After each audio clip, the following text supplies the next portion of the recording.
নমস্কার, প্রত্যেককে আমার চ্যানেল অল্প অল্প গল্পে স্বাগত। আমি প্রতিদিনের মতো আজও একটি নতুন এপিসোড নিয়ে হাজির হয়েছি। আমার আজকের আলোচনা বাংলার ইতু পুজো।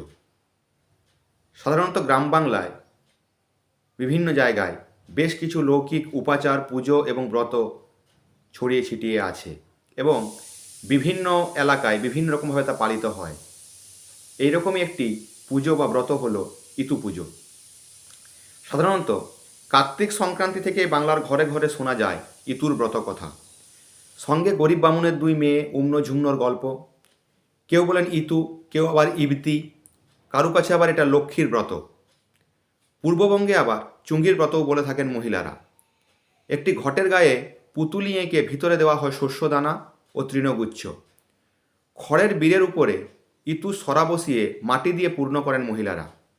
তাতে ঘট স্থাপন করতে হয়। সরার বাকি অংশে থাকে কলমি, সর্ষে, শুশনির মূল সহ শাক, মানকচু, ধান। এছাড়া ছোলা, মটর, মুগ, তিল, যব সহ 8 রকমের শস্যের বীজ ছড়ানো হয়। অগ্রহায়ণ মাসে সংক্রান্তি পর্যন্ত প্রতি রবিবার চলে লৌকিক এই পুজো। কিন্তু এই দেবী আসলে কে?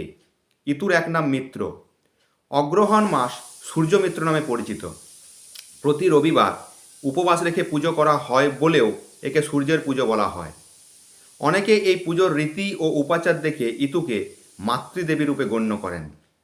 বাংলার নিজস্ব এই ব্রতের সঙ্গে প্রাচীন পারস্য দেশের মিথু পুজোর যোগ পাওয়া যায়। আবার অনেকের মতে ইন্দ্রের মতো বর পাওয়ার জন্য বহু স্থানে তার পুজো প্রচলিত ছিল।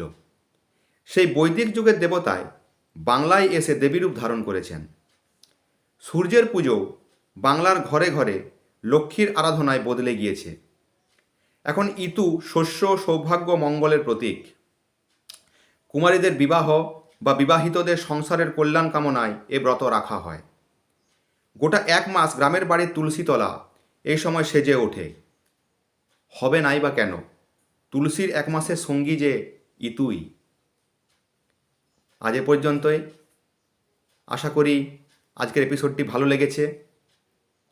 প্রত্যেককে ধন্যবাদ, শুভেচ্ছা। ভালো থাকবেন, সুস্থ থাকবেন।